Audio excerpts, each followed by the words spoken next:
Let us journey back in time to the fertile lands of Kandapuri. Here lived a humble farmer named Arivattaya Nayanar. His life was dedicated to a single sacred vow, a daily ritual known as Nitya Puja, to offer Lord Shiva the absolute finest, purest, and most perfect food he could possibly cultivate. This was not just a ritual. It was the very essence of his existence, a testament to his profound devotion. Each grain of rice was a prayer, and every meal a sacred communion with the divine. Every single day, with unwavering focus, he and his devoted wife prepared this divine offering. They used only the rarest and most fragrant red rice, known as Chevvai Arisi. This special grain was cooked with fresh, pure ghee, tender greens, and the choicest fruits. With supreme reverence, his wife would arrange the meal in a pristine basket, and he would carry it to the Lord's temple. It was a procession of pure love, a daily pilgrimage of the heart, offered without expectation of reward. But the path of devotion is often tested. Lord Shiva, wishing to reveal the true depth of Arivattaya's faith to the world, brought a great famine upon the land. The lush green fields turned dry and cracked. Arivattaya's wealth vanished, and soon he and his wife were plunged into desperate poverty. They struggled to find even a single coin or a handful of grain. The world around them withered, but the flame of their devotion remained undiminished, burning brightly against the encroaching darkness. Even as starvation gnawed at them, the Nitya Puja would not fail. Arivattaya sold the last of their meager possessions and even borrowed money, not for themselves, but to purchase the high-quality ingredients required for the Lord's offering. To ensure the offering remained untouched and pure, he and his wife sustained themselves on nothing but the starchy water left over from washing the rice.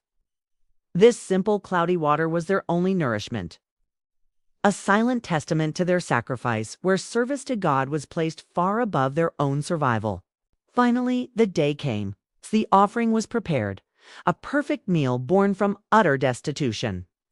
Weak with hunger but resolute in spirit, Arivattaya carefully carried the basket along a treacherous, overgrown path toward the temple. But tragedy struck. His foot slipped on the slick, muddy ground. In a heart-stopping moment, he stumbled, and the precious basket flew from his grasp. The entire divine offering, the fragrant rice, the pure ghee, the tender greens scattered and mixed with the dirt on the forest floor. A wave of unbearable grief washed over the Nayanar. In his heart, failing in his service to the Lord was a sin far worse than death itself. The food was ruined. His sacred vow was broken. He was overcome with spiritual agony, believing he had committed a profound transgression. In his despair, he saw only one path to atone for this failure: to offer the very self that had failed his Lord. His life was forfeit.